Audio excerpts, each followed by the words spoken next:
1월 18일 다시교회 말씀 나눔 시작하도록 하겠습니다. 오늘 말씀은 사도행전 2장 37절에서 41절까지 말씀입니다. 사도행전 2장 37절에서 41절까지 말씀 함께 읽겠습니다. 그들이 이 말을 듣고 마음에 찔려 베드로와 다른 사도들에게 물어 이르되 형제들아 우리가 어찌할꼬 하거늘 베드로가 이르되 너희가 회개하여 각각 예수 그리스도의 이름으로 세례를 받고 죄 사함을 받으라. 그리하면 성령의 선물을 받으리니 이 약속은 너희와 너희 자녀와 모든 먼데 사람 곧 우리 주 하나님이 얼마든지 부르시는 자들에게 하신 것이라 하고 또 여러 말로 확증하며 권하여 이르되 너희가 이 패역한 세대에서 구원을 받으라 하니 그 말을 받은 사람들은 세례를 받음에 이 날에 신도의 수가 3천이나 더하더라. 아멘. 우리 지난주에는 마띠아를 사도로 세우는 것, 그 사건에 대해서 나누었어요. 사람의 스펙이나 자격을 보지 않고 그 사람의 행동과 그 사람의 태도를 보았다 그랬어요. 예수님이 계실 때 제자들과 동행했고 예수님이 부활하고 승천하신 후에도 제자들과 더불어 복음을 전하는 사람이 사도가 된다고 했어요. 마띠아가 그런 사람이었고 다른 사도들도 마찬가지였을 거예요. 우리도 사람의 스펙을 보고 성과를 내기 위해서 관계를 맺는 게 아니라 한 공동체 안에서 사람을 더 소중하게 생각하고 함께 더불어 공동체를 이루어야 한다고 지난 시간에 우리가 나눴어요. 오늘은 사도행전 2장 37절에서 41절을 본문으로 해서 우리가 어찌할꼬 라는 제목으로 말씀을 나누려고 해요. 오늘은 신도들이 모이는 시작, 말 그대로 교회의 시작에 대해서 나누려고 해요. 저희가 몇 주 전에 나눴는데 교회의 시작이 뭐라고 했는지 기억하실지 모르겠습니다. 교회의 시작은 성령이라고 했어요. 사도행전 1장 8절 말씀을 나눴죠. 오직 성령이 너희에게 임하시면 너희가 권능을 받고 예루살렘과 온 유대와 사마리아와 땅끝까지 이르러 내 증인이 되리라 하시니라. 성령이 임하여서 권능을 받고 복음의 증인이 되는 것이 교회의 시작이라고 했어요. 맞아요. 교회는 성령이 임하는 것에서 시작해요. 오늘 본문 사도행전 2장은 성령이 임하는 사건, 바로 성령이 임하는 것, 교회의 시작, 성령이 임하는 사건을 나타내고 있어요. 오순절에 신도들이 모여서 기도를 하는 장면에서 사도행전 2장은 시작해요. 예수님이 승천하시면서 제자들에게 부탁하신 대로 하는 거예요.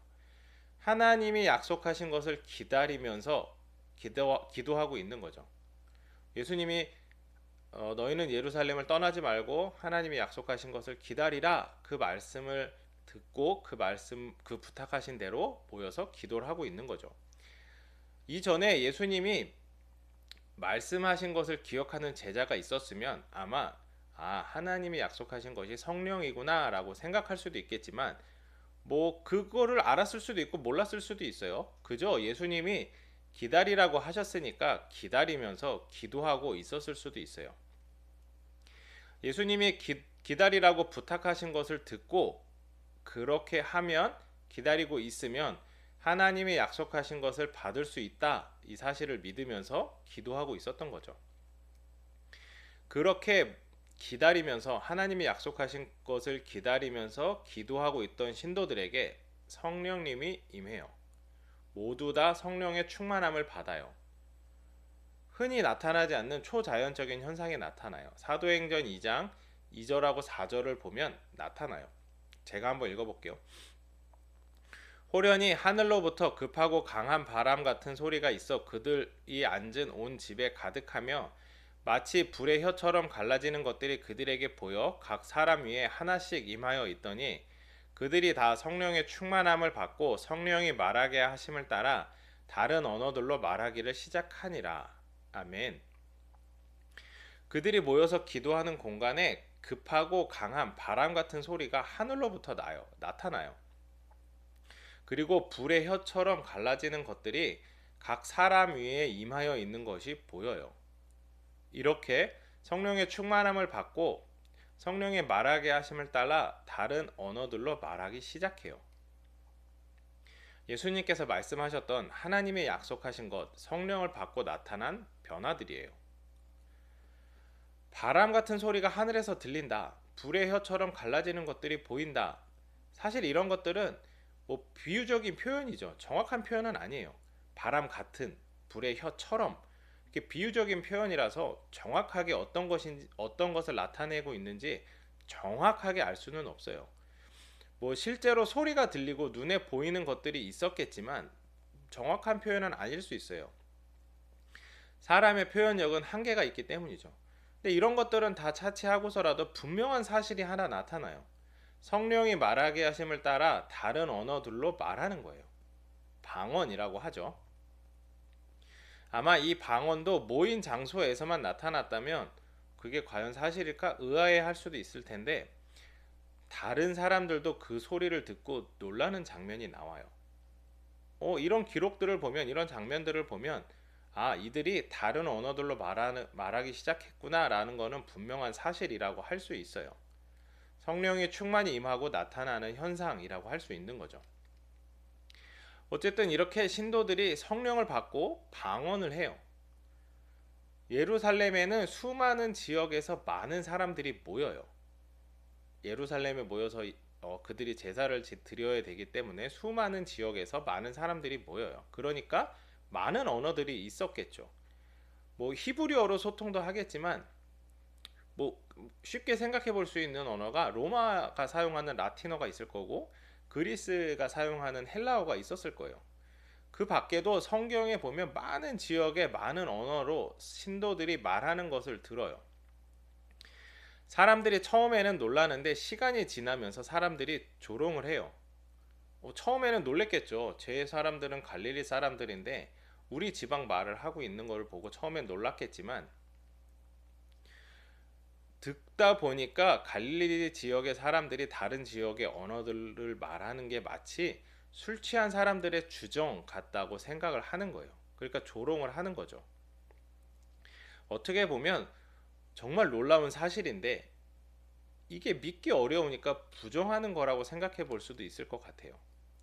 이렇게 사람들이 놀라기도 하고 조롱도 하는 상황에서 베드로가 설교를 해요. 성령이 임해서 방언을 하는 사람들이 술에 취한 것이 아니라고 말해요. 그곳에서 사람들을 조롱하던 그 사람들도 모두 알고 있던 내용이에요. 선지자 요엘의 말씀을 인용하는 거죠.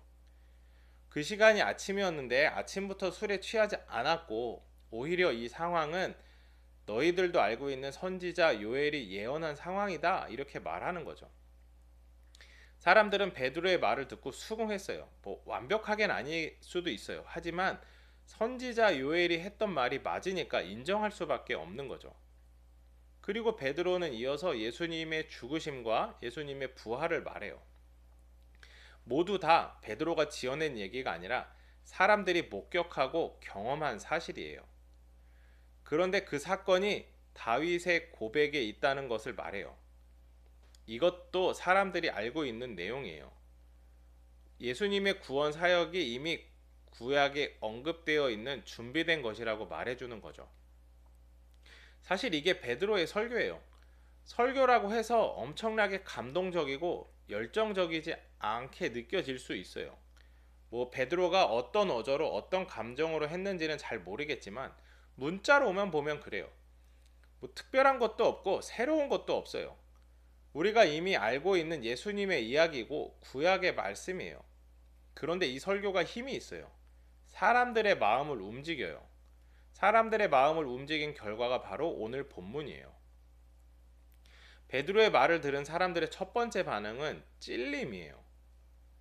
예수님을 십자가에 못 박혀 죽게 결정한 건 빌라도였고, 그런 빌라도에게 구실을 주고 예수님을 넘겨준 거는 대제사장을 비롯한 종교 지도자들이었어요. 그렇다고 그들에게만 잘못이 있는 건 아니에요. 당시 예수님을 알았지만 동의했던 사람들은 누구나 다 마음의 짐을 가지고 있었을 거예요. 그 사람들이 베드로의 설교를 듣고는 마음의 찔림을 받은 거죠. 마음의 찔림을 받은 사람들은 이미 지나간 일은 차치하고서라도 앞으로 어떻게 해야 될지를 모르는 사람들이에요. 그래서 물어봐요. 지금이라도 잘못된 것이 있다면 바로 잡으려고 하는 거죠. 사람들에게 질문을 받고 베드로는 이야기해요. 먼저 회개하라. 잘못을 하고 양심의 가책을 느끼고 있는 사람들에게 너희의 잘못을 인정하고 그것에서 돌이켜라 라고 베드로는 말하고 있는 거죠. 회개하는 사람이 세 가지를 받을 수 있다고 말해요. 예수 그리스도의 이름으로 세례를 받고 죄사함을 받으라고 하고, 그렇게 되면 성령의 선물을 받을 수 있다고 하는 거예요. 먼저 회개하는 사람은 세례를 받아요. 세례를 받고 죄사함을 받는 거예요. 잘못을 깨닫고 그것에서 돌이키는 것도 중요하지만 그 시작은 잘못을 씻어내는 거예요. 죄를 씻고 죄사함을 받는 거죠. 세례 요한을 통해서 세례를 경험한 사람들이 있어요. 그들이 예수 그리스도의 이름으로 세례를 받고 죄사함을 받게 되는 거예요. 죄사함을 받은 사람들이 과거의 잘못된 행동에서 돌이키려면 도움이 필요해요. 스스로 할 수 있지만 너무나 힘들기 때문에 도움이 필요해요. 그 도움을 주시는 분이 바로 성령님이에요. 그래서 성령의 선물을 받아야 되는 거죠. 예수 그리스도의 이름으로 세례를 받고 죄사함을 받고 성령의 선물을 받아서 그 힘으로 돌이키고 삶을 변화시키는 거예요. 그렇게 삶을 변화시킨 사람들은 구원을 받을 수 있어요. 그리고 그 구원은 하나님이 부르시는 모든 사람들이 받을 수 있는 거죠. 이게 베드로의 설교의 처음이고 마지막이에요. 예수님의 이야기를 하고 구약의 말씀을 나누고 자기의 삶을 돌아보고 잘못을 깨닫고 죄사함을 받고 그것에서 돌이키라고 권면해요. 성령님의 도우심으로 잘못에서 돌이키면 구원을 받게 될 것이라는 하나님의 약속을 전해요. 이게 베드로의 설교예요. 특별하지 않은 것 같아요. 오늘날 우리가 어쩌면 다 알고 있는, 교회에서 한 번쯤은 들어봤을 법한 내용을 베드로는 이야기를 하고 있어요. 그리고 그 설교의 결과가 뭐냐면 회심한 성도들의 공동체인 교회예요. 베드로의 설교를 들은 사람들이 1명, 2명 세례를 받아요. 무려 그 숫자가 3,000명이라고 해요. 3,000명이라고 하는 숫자가 중요한 게 아니고 사람들이 깨닫고 결심을 하고 행동을 한다는 거예요. 세례를 받고 삶을 변화시키기로 작정한다는 거예요. 그런 사람이 1명이 생기고 2명이 생기고 결국에는 공동체가 된다는 거예요. 교회는 그렇게 이루어져 가는 거예요. 정리해 보면 이래요. 사랑하는 성도 여러분, 교회의 시작은 성령이에요. 예수님이 떠나시고 우리를 도우시는 분, 성령님이 이 땅에 우리에게 오세요. 그것이 교회의 시작이에요. 성령님이 임하시면 우리에게 권능이 나타나요. 사랑이라고 하는 큰 권능이 나타나요. 그리고 여러 가지 일들이 벌어져요. 방언을 하기도 하고 사람이 놀라기도 해요. 그 놀람은 조롱으로 이어지기도 하고 그 놀람만으로 변화가 나타나기도 해요. 그러는 가운데 하나님의 말씀이 선포돼요. 설교가 이루어지는 거죠. 하나님의 말씀을 전하는 설교는 예수님의 이야기를 해야 돼요. 예수님의 이야기를 하고 성경 말씀을 이야기해요. 그런 말씀을 듣고 사람들은 자기의 죄, 자기의 잘못을 깨닫고 회개하게 돼요. 예수 그리스도의 이름으로 세례를 받고 죄사함을 받은 사람들은 삶을 변화시켜요. 성령의 선물을 받은 사람들이 죄에서 돌이켜 삶을 변화시키는 거죠.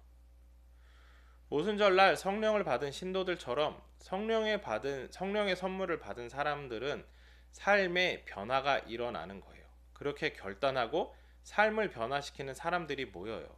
그렇게 공동체를 이루고 서로 격려하고 서로 응원하고 서로 기도해요. 그게 바로 교회예요. 교회의 시작은 성령이고 성령을 받은 사람들이에요. 그 사람들이 하나님의 말씀을 전해요. 예수님을 말하고 삶을 변화시켜요. 다른 사람으로 하여금 삶을 변화시키게 해요. 하지만 이건 혼자서는 한계가 있어요. 어려움이 많이 있어요. 그래서 함께 세례를 받고 삶을 변화시키기로 한 사람들의 공동체에 들어가요. 그게 바로 교회고 그렇게 교회는 이루어져 가는 거예요. 당연히 공동체를 이루어도 어려움은 존재하죠. 삶을 변화시킨다는 건 너무나 어려운 일이에요. 공동체에 가서 그게 쉬워진다는 게 아니라 어려움이 여전히 있지만 그 어려움을 함께 견디며 함께 감당해 간다는 거예요. 그게 교회예요. 교회에는 예수님의 이야기가 반드시 있어야 돼요. 예수님의 이야기와 성경 말씀은 교회 밖을 향해야 되지만 교회 안에서 당연히 나누어져야 돼요. 그것을 알지 못하는 사람들은 질문해야 되고 이미 알고 있는 사람들과 대화하면서 답을 찾아가야 돼요. 예수님의 이야기와 성경 말씀의 나눔이 없는 교회는 없어요. 그런 교회는 존재하지 않아요. 교회는 항상 예수님의 이야기와 성경 말씀을 나눠야 돼요.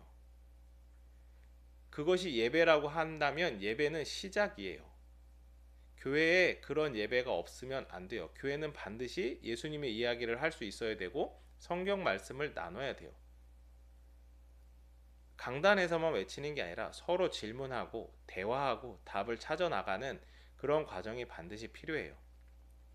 그렇게 예수님의 이야기를 알게 되고 성경 말씀을 알게 되는 사람들이 그것을 바탕으로 해서 회개하고 삶을 변화시키는 거예요. 사랑하는 여러분, 교회는 공동체예요.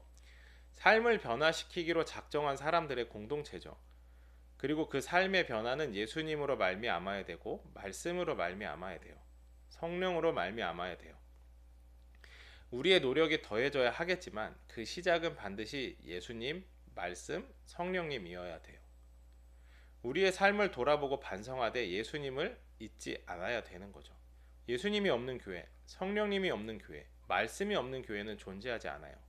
항상 예수님을 생각하고 말씀을 나누고 성령님을 의지하면서 삶을 변화시켜가는 우리 또 다시 교회가 되었으면 좋겠습니다. 그런 교회가 되기를 늘 기도하면서 함께 노력하는 우리 모두가 되었으면 좋겠어요. 제가 기도할게요. 하나님 감사합니다. 오늘 우리 교회 시작에 대해서 또 나누었습니다. 성령님이 임하신 우리 교회는 예수님을 나눠야 되고 또 말씀을 나눠야 됩니다. 그 안에서 성령님을 만나고 성령의 선물을 받아서 우리가 삶을 변화시켜야 됨을 또 우리가 깨닫고 나눕니다.